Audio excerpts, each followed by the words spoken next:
Content warning. Echo can be emotionally intense experience and may not be for everyone.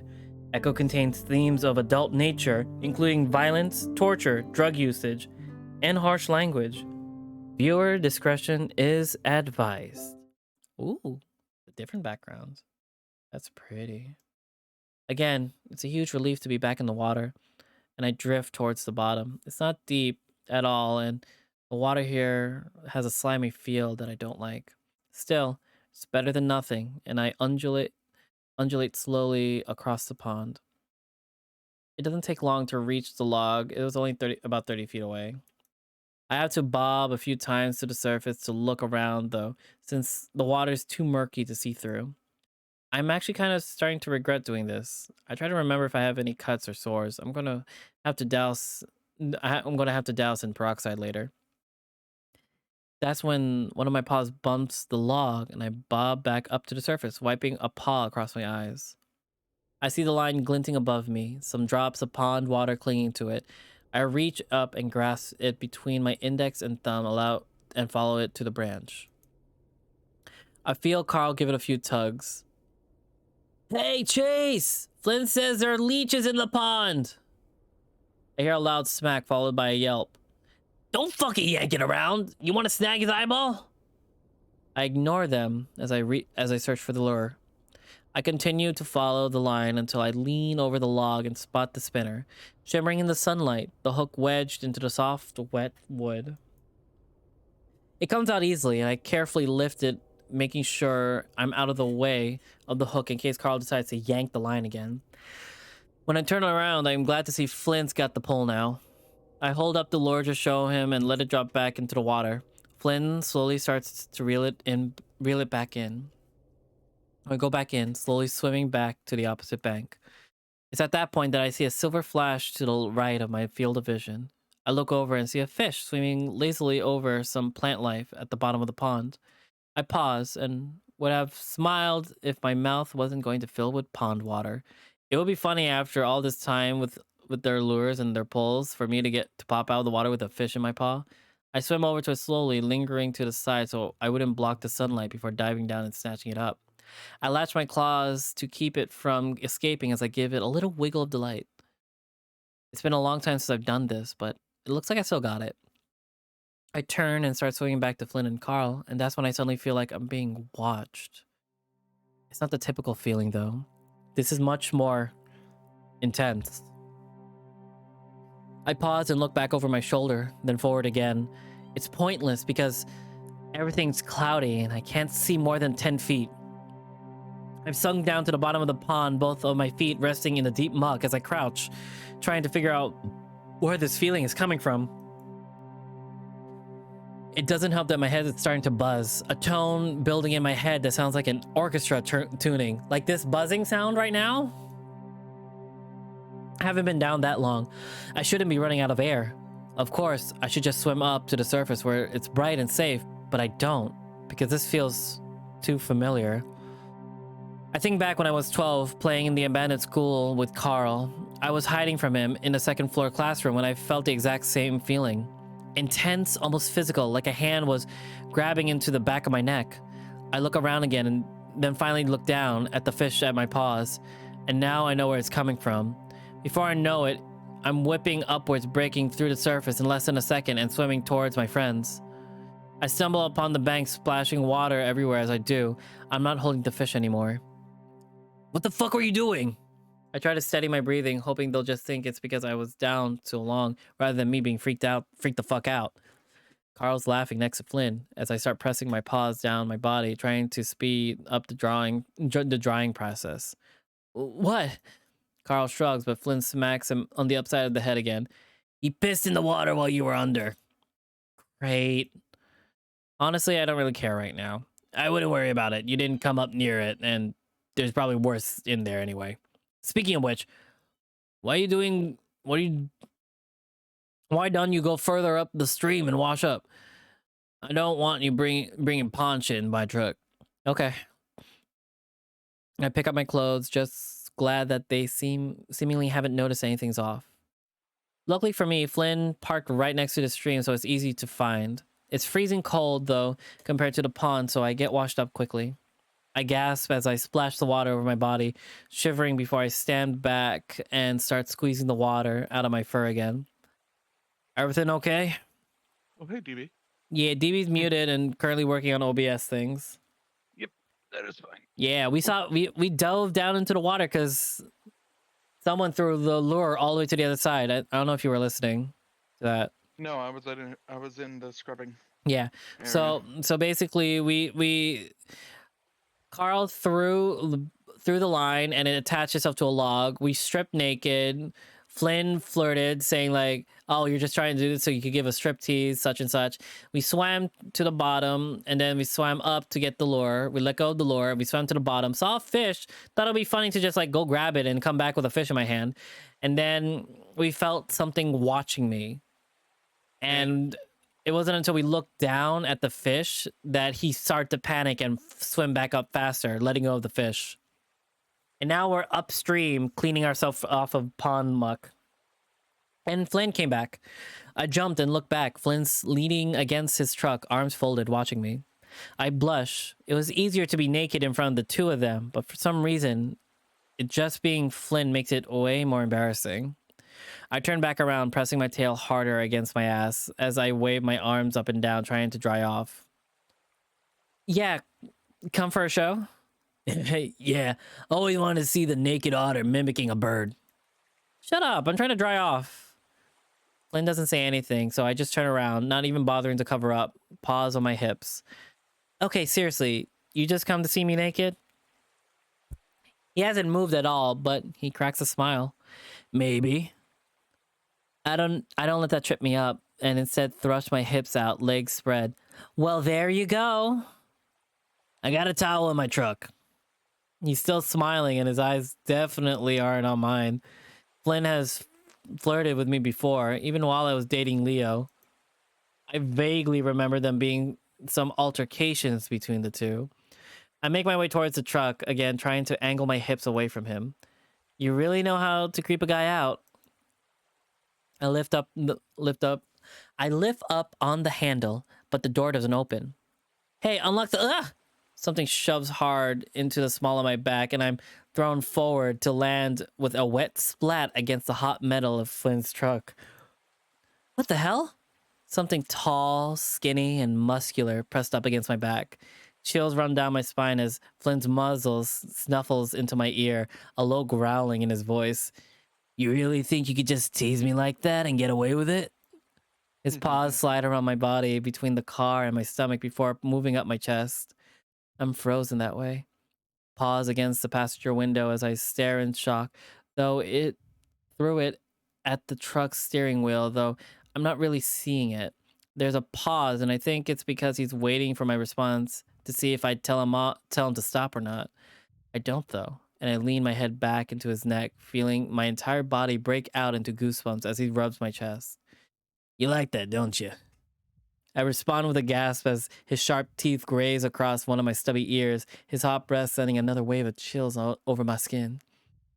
My southern voice coming back, his hands slide back down, slowly feeling out my body. Acting like a little slut. You don't think this was gonna happen? I stiffen a little under that remark and lift my tail up again between his legs. You're one to fucking talk. I'm not completely sure about what's going on, if this is a spur of the moment thing or if he's just trying to prove a point. What I do know is that we both want it. God damn it, Arden! I was so fucking... You disabled the bonk, so I had to use something else.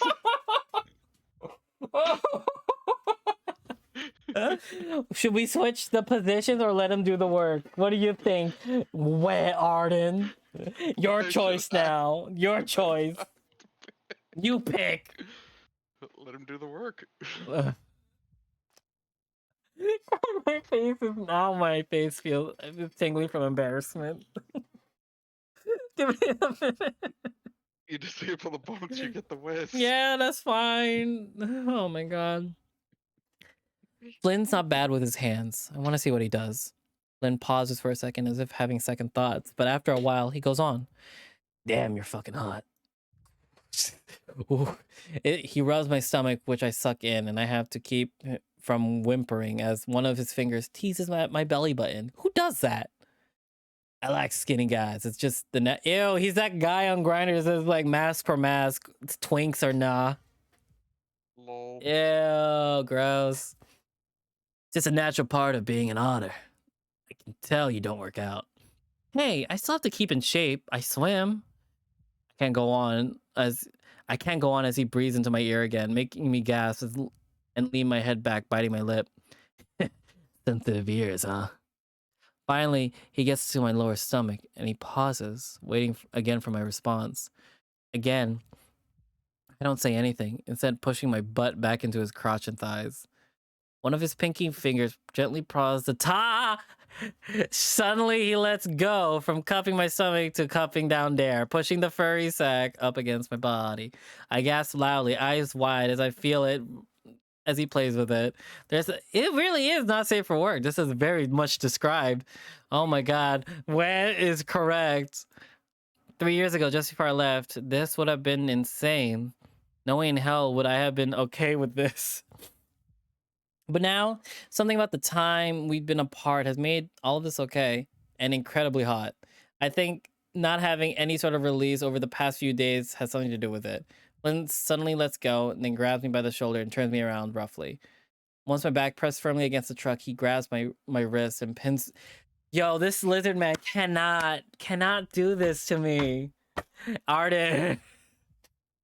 Oh my god. You're the one playing this. I know. I didn't think it was this soon. Flynn sneers back and suddenly his head dives in. I have a second. Oh my god. Horny. Yes, so full of horny. Except Leo's route, which is full of like trauma. I guess it's a change of pace. I guess. I'm putting up the shocked dog face so no one can read what I'm reading. But like, god damn, does it go into detail? I stare at the sky, mouth hanging open as I clutch at his chest. Oh my god. I'm reading some of it. Oh my god. Where the fuck is Carl? Where is he in the car watching? Like, where is this man? For some reason, I start to wonder if he talked to Leo about me, and that brings up all kinds of complications I don't want to think about right now. Yeah, no. I shove it to the back of my mind. Besides, I know Flynn's weak spots too. Woo! Okay. Ooh, wop wop wop wop wop wop. Ooh, wop do wop wop wop ooh. Do wop do wop do wop ooh wop. Do wop do wop wop ba ba da da da da da da da da da da ba da da da da da da ba da da ba ba ba da ba ba ba da ba ba. Where the fuck is Carl? Shit, you must have been a handful for Wolfie boy. He's not the type to easily submit. Flynn's right. Leo was a stubborn boyfriend and in and out the bedroom. Good thing there's an ad about to be coming up in 19 minutes, but can we last that long? I don't know. I don't know. My god. I guess I had a lot more teen energy as a teenager, more zest, I guess. Where the fuck is Carl? Why is he not here? Hey, I'm a versatile otter. I like to trade off. I grin. Oh. You see these choices, right? Mm-hmm. You pick. I'm making you pick. I'm too flustered. Center. Got it. I'm about to pull my paws out of Flynn's grasp when he steps back. Oh my god. My face is red. Oh my god. My face is vibrating and red. Are we horny? No, my god, no, I blocked it. I blocked it. I blocked it on screen. What? Slowly, his expression becomes more resolute, almost dark, as he steps back further away from me. Nothing, just realized that Carl could see us. We should have done... Oh, there we go. We should have done this here. Yeah, you think? Carl is enjoying the show, huh? He's acting like I started this. Hey, I'm not the one who pinned me up against the hot fucking van with their cold scales on my back. Really? Oh my god. This might be my 20-minute break so I can get food. I'm hungry. I didn't eat food at all. I've only been drinking coffee. No, we got 18 minutes. We're good. I turn away slightly, one paw against the car as I angle my body so he can't see my dick anymore. I look back over my shoulder at him, feeling myself getting angrier. Hey, you're the one who...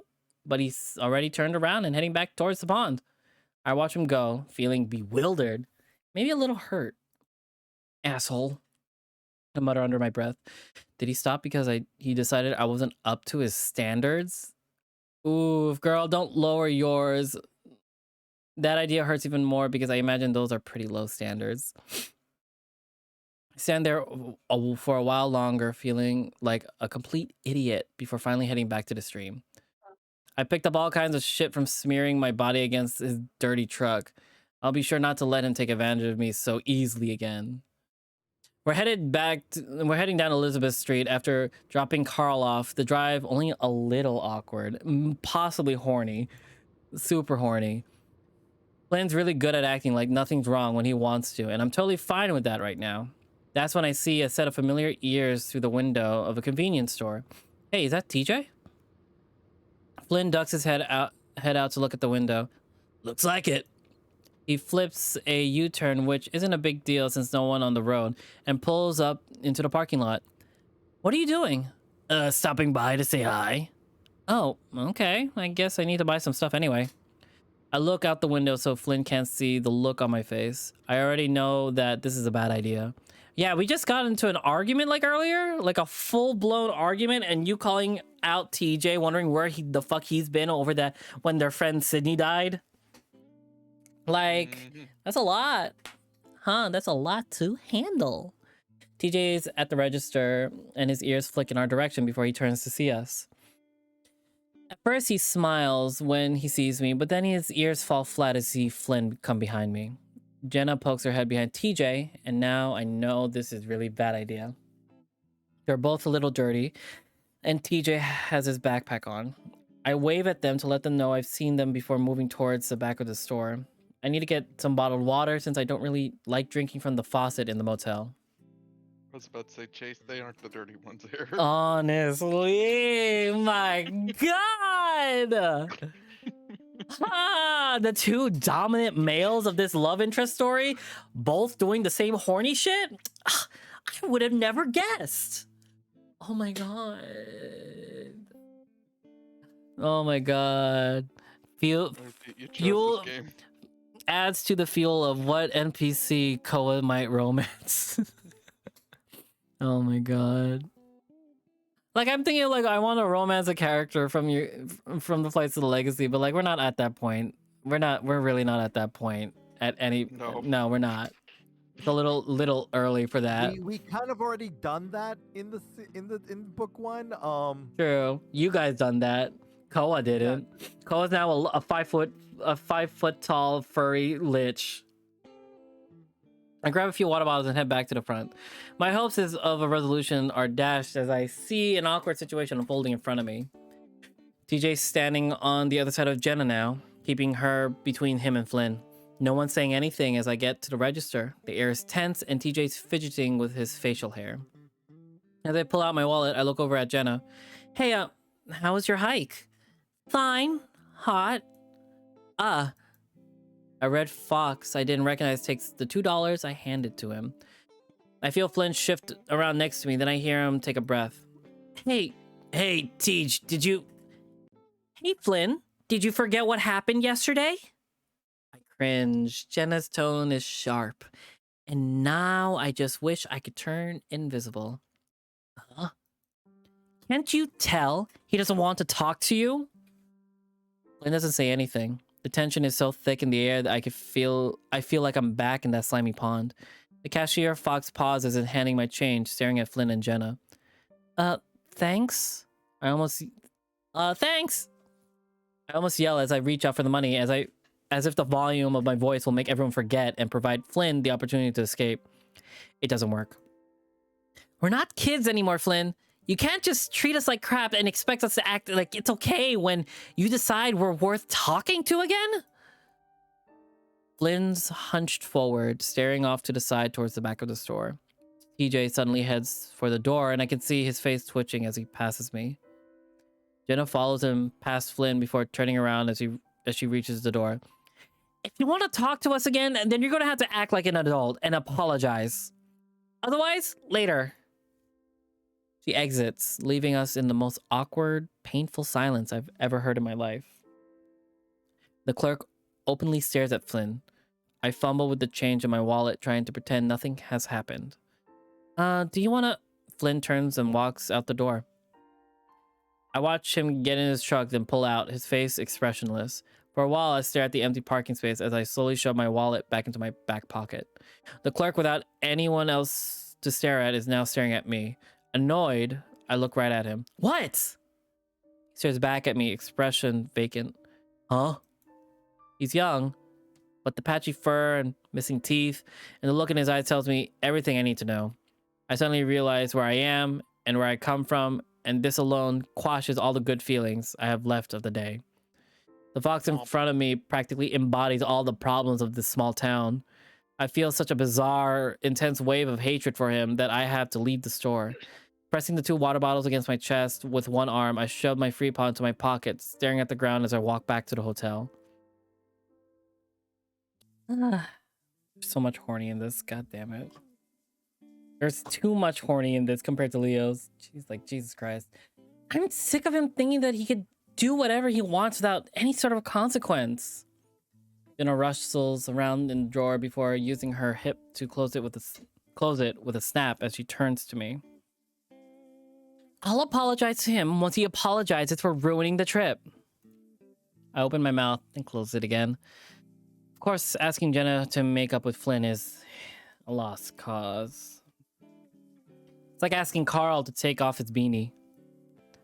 Sitting on the bed, I glance at the bathroom door, the faint sounds of TJ's shower coming from within. I hear Jenna sighing before the bed wobbles as she takes a seat next to me. I'd probably feel bad if he hadn't fucked everything up already. I rub the back of my neck with a hand and trying to think of something I can say to convince her. It's just that Flynn is always like that. He doesn't mean anything bad. Yeah, well, I'm sick of having to deal with it. He needs to learn how to not talk like an asshole. This is one of the reasons why Flynn never fucks with Jenna, or really says anything to her at all. She's kind of exempt from the whole unspoken pact we made to just let Flynn dickishness slide. Even sensitive TJ accepts it and takes the playful ribbing well enough. I hear the shower shut off, followed by a high-powered whoosh of the hotel's cheap hairdryer. Being a lynx, TJ probably has to stand in that thing for a good 10 minutes before he was even damp. We're adults now. If he wants to get anywhere in life, he needs to shape up. He's getting along all right.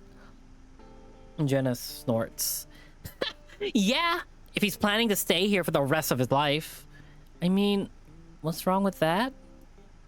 I can tell Jenna's giving me a look, but I don't give her the satisfaction of turning my head to see it. Seriously? Anyway, it's clearly a defense mechanism. He feels vulnerable without his I'm an asshole blanket. I mean, you're not a psychiatrist yet, Jenna. I'm not going to be a psychiatrist, but you don't need a psych degree to see it. I don't respond, not seeing the point in arguing about Flynn any further. Jenna stretches and gets up to go over to her laptop on the small table while I lay back on the bed, closing my eyes. Absentmindedly, I pulled my phone out, discovering a text from Leo. I forgot to tell you that we're having a surprise party for Carl tomorrow. I frowned and typed a quick response. You telling us this now? It's not like until next month. What's up? Jenna is looking up from her laptop at the expression on my face. Leo says we're having a surprise party for Carl tomorrow? Oh yeah. You knew? Well, yeah, Leo told us on the drive back from the river. My phone buzzes again. Sorry, but we're going to the store tomorrow to get some presents, so don't worry about it. I frown. This is kind of weird. A whole month early? Jenna shrugs and looks down at her laptop. Something to do, I guess. I guess? I type another response to Leo again. I have a lot to do tomorrow. I was planning to get some footage in the morning. Leo's always been weird. Do you follow any of his accounts? He's always posting pics of his food and stuff. My phone buzzes again. I guess I can get the present for you, but you're definitely going to the party, and then we're going to go out to see a movie. I suppose that doesn't sound too bad as long as I'm able to get at least something done for the project. Something is still bothering me about the whole get-together, though. I can go to the party, but I might need to stay and do some more project stuff. What about Flynn? I send that one with some hesitation, feeling like me and Leo are conspiring behind Flynn's back. Then I remember what I did behind Leo's back with Flynn, and my toes curl reflexively in a cringe. Yeah, technically it's none of Leo's business what I do, but it doesn't change the feeling of wrongness I have about it. I tried with the idea of texting Flynn as well, but knowing him, he probably won't respond right now. I am sorry to you, at least. I look up from my phone at Jenna, who's clacking busily away at her laptop. For what? Her typing pauses. Because pissing Flynn off like that, it's just going to make this an even shittier vacation. I sigh and look back down at my phone, waiting for Leo's response. Well, I don't know. I guess he needed to hear it from someone. My phone buzzes again. I had a talk with him. It's fine. I'm about to say something else to Jenna, but I can hear TJ starting to open the door, so I just shut my mouth and close my eyes again. Oh. Wednesday, the party. I actually end up sleeping in the next day. Leo tries to coax me to go along, but I mumble something about needing to finish my project. The next thing I know, it's an hour later and the motel room is empty. I chastise myself for the late start I'm getting and roll out of bed, skipping a shower and instead gathering up all of my equipment. I decide to head to the old school, mostly out of convenience. It's less than a mile up Main Street. It's broken down and vandalized to hell, which looks great enough through the camera. The original Echo School was built back in the early 1900s, but it was torn down and rebuilt in the 50s. That's the building that I'm looking for right now. Apparently, all grades were combined into this one building, which was sectioned off by 3 floors. Echo Elementary, Echo Junior High, and Echo High. After 1980, there were too few students to keep it functional, and they started busing everyone to Payton instead, closing Echo School down. It's a 2-story brick schoolhouse with a basement, about 30 rooms inside it. I remember my parents saying that after it closed down, it was a rite of passage to sneak into the school at night and graffiti up the walls. Basically, everyone drew a pentagram. I set the camera up to get a few shots of the outside of the school, making sure to emphasize the graffiti on the front and avoid the white soccer goal. Apparently, Echo was still putting the field to use. Windows are foggy, and though there are dozens of squares of glass missing, it's pitch black inside. I calculated in my mind how long I'll be speaking over this portion of the footage, realizing that it probably won't be longer than 10-15 seconds. I feel a little flare of annoyance at the thought of how much I'm putting into this and how little I'm getting out. I wonder if this is really the kind of thing I want to be doing, and not for the first time. After about a half an hour of trying different angles, I finally straighten up, wiping my forehead. The sun is up to the point of warming the top of my head, and I know that within a half an hour I'll be burning up. I start packing up the camera when I feel a different sensation on top of my head. A slight pressure and a prickle, the feeling that I'm being watched. I look back up at the school building. It's quiet, broken, and stoic, like it has been for the past few decades. Still, my eyes are drawn to the second floor, specifically to the window on the far right. I stare hard at it, narrowing my eyes. Behind the glass in the dark room, something curves out from the right side of the window.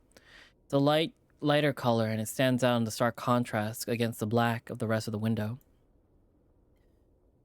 It could be anything, really, but as I stare at it, I get the same vibes from it as I do from Carl's horns.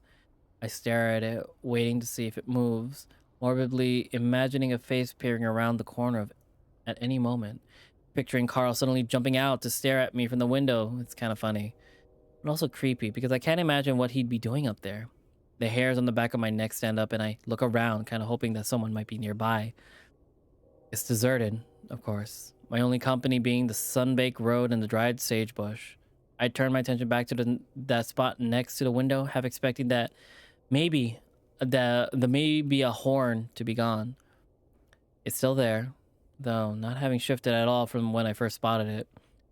I shift the strap of my camera bag onto my shoulder and stand up straight before moving a little closer to the next building. Closer to the building, next to the doors for a better look. Maybe it's the handle of something? Maybe it's the handle of an old watering can. Maybe for a class project forgotten long ago. Maybe... I shrug off the feeling and turn to leave. Why does it say enter the school? School! Something itches in the back of my brain. I look back at the door and can tell right away that there isn't anything holding it shut, at least not on the outside. Maybe I should get a few shots of what's in there. I walk slowly up to the door. A thin piece of plywood, definitely not what was here originally. A small tin no trespassing sign hangs from it, almost completely rusted through. I give the door a tentative push and in an instant gives way, sliding noisily across the concrete ground. Oh boy. Inside there's a staircase right in front of me. To the left and right there are wide, darkened hallways. I'm just crossing over the threshold when I realize what I'm doing. Even if I did get good footage, it would have been from breaking into the place illegally. I'd basically be filming a crime for a school project. The floor creaks above my head and I realize just how stupid this is. I turn back around, making sure to shut the rickety door behind me fully before I start backing towards the road. It was a dumb idea, sure, and I've come up with a lot of stupid ideas, but for some reason I can't shake the feeling that had been especially weird. I'm at the end of the road when I remember the horn at the window. I don't turn around.